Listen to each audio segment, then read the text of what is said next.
दोस्तों नमस्कार, मैं हूं बंदना दुबे और ये हैं आरती यादव जी और ये हैं हमारी श्रद्धा गुप्ता जी।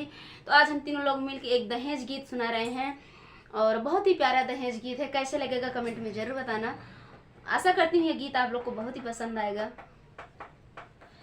माय जनमत नाम औलो का विवाह कैलू हो, माय जनमत नाम औलो का विवाह कैलू हो।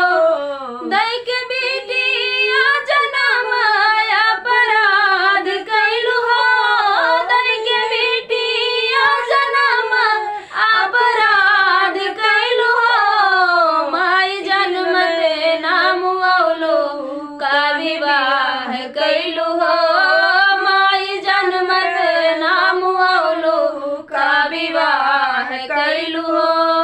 हमें पापा गरीब हवे मम्मी गरीब, हमरे पापा गरीब हमरे मम्मी गरीब। मंगी तिलक से दहेजवा, मंगी तिलक से दहेजवा, पापा कैसे देबहो। मंगी तिलक से दहेजवा, पापा कैसे देबहो। लैके दिया ना से सलाई हम जलाई जैबे हो, लैके दिया ना से सलाई हम जलाई जैबे हो। यही दहेजवा के खातिर, यही दहेजवा के खातिर हम फुकाई जैबे हो, यही दहेजवा के खातिर हम फुकाई जैबे हो। माई जनमत नाम औलो का विवाह कैलू हो, माई जनमत नाम औलो का विवाह कैलू हो।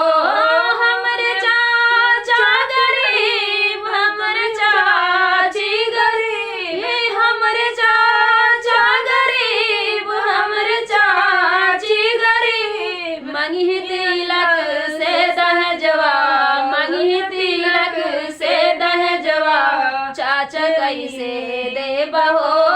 मंगी तिलक से दहेजवा, चाचा कैसे देबहो। लैके दिया ना से सलाई हम जलाई जैबहो, लैके दिया ना से सलाई हम जलाई जैबहो। यही दहेजवा के खातिर, यही दहेजवा के खातिर हम फुकाई जैबे हो, यही दहेजवा के खातिर हम फुकाई जैबे हो। माई जनमत नाम औलो का विवाह कैलू हो, माई जनमत नाम औलो का विवाह कैलू हो।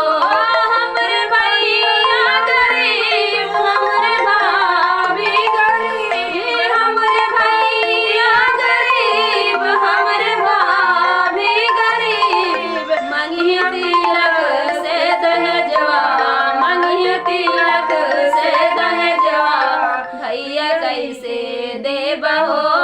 मंगी तिलक से दहेजवा, भैया कैसे देबहो। लैके दिया ना से सलाई हम जलाई जैबे हो, लैके दिया ना से सलाई हम जलाई जैबे हो। यही दहेजवा के खातिर, यही दहेजवा के खातिर हम फुकाई जैबे हो, यही दहेजवा के खातिर हम फुकाई जैबे